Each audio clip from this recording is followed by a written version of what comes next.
Did I say the other day that the book of Esther contains irony? Today's reading includes the first part of a brutally ironic turn of events. Haman builds a gallows to hang Mordecai.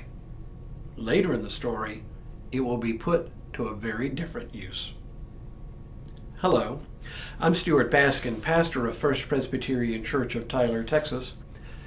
In yesterday's part of the story, Mordecai finds out that Haman has hatched a plan to destroy all of the Jews living within the Persian Empire. He managed to convince his niece, Queen Ester, to appeal to the king, Ahasuerus, to put an end to Haman's plan. He even convinces her, even though approaching the king without an invitation puts her at risk of a death sentence for breaking a royal decree. He says, "Who knows? Perhaps you've come to royal dignity for such a time as this." With the ball now in Esther's court, she cooks up a plan.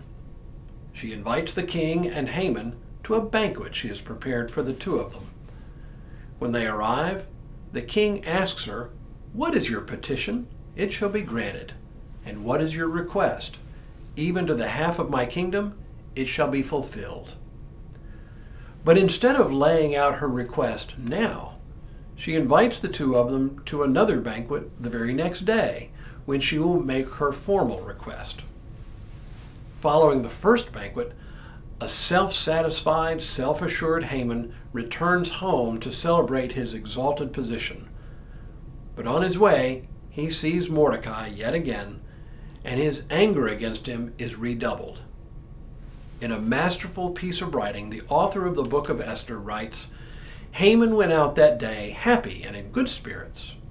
But when Haman saw Mordecai in the king's gate, and observed that he neither rose nor trembled before him, he was infuriated with Mordecai. Nevertheless, Haman restrained himself and went home." The description of Haman is truly comical, a caricature, really.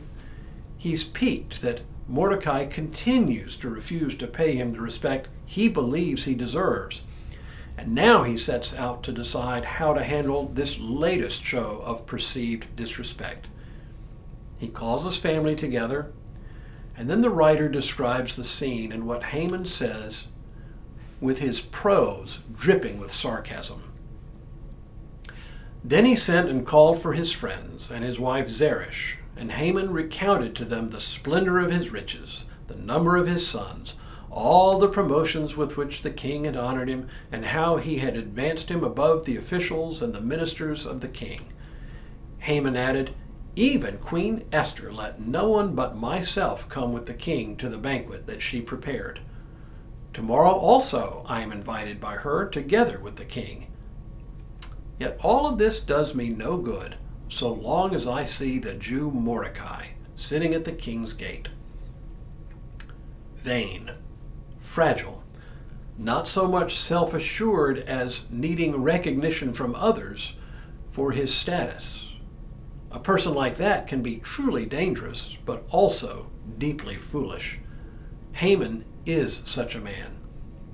He takes pains to remind his wife and family how very, very important he is. He's rich. He has sons. The king has given him many honors, and now the queen has honored him by inviting him to a banquet for just him and the king. With an ego like that, you just know what a weak and insecure little man hides behind this bluster. And the proof of his fragility is his overreaction to Mordecai. But it's what comes next that sets up the irony. The writer says, "Then his wife Zeresh and all his friends said to him, 'Let a gallows 50 cubits high be made, and in the morning tell the king to have Mordecai hanged on it. Then go with the king to the banquet in good spirits.' This advice pleased Haman, and he had the gallows made." That's the answer, surely. Hang Mordecai. It's not enough that he will die in the pogrom against the Jews. Now Haman feels that he needs to publicly humiliate and execute Mordecai. It's not enough just to hang him, though. It has to be on a comically large gallows. 50 cubits is roughly 75 feet. That's huge, comically huge, cartoon huge. Huge enough to puff up a fragile ego like Haman's. Now, before the writer of Esther brings the full irony of this scene, he has one more scene with yet another piece of irony built in. And that's where we'll pick up tomorrow. But for now, may God continue to bless you and keep you in all that you do this day and in all the days ahead.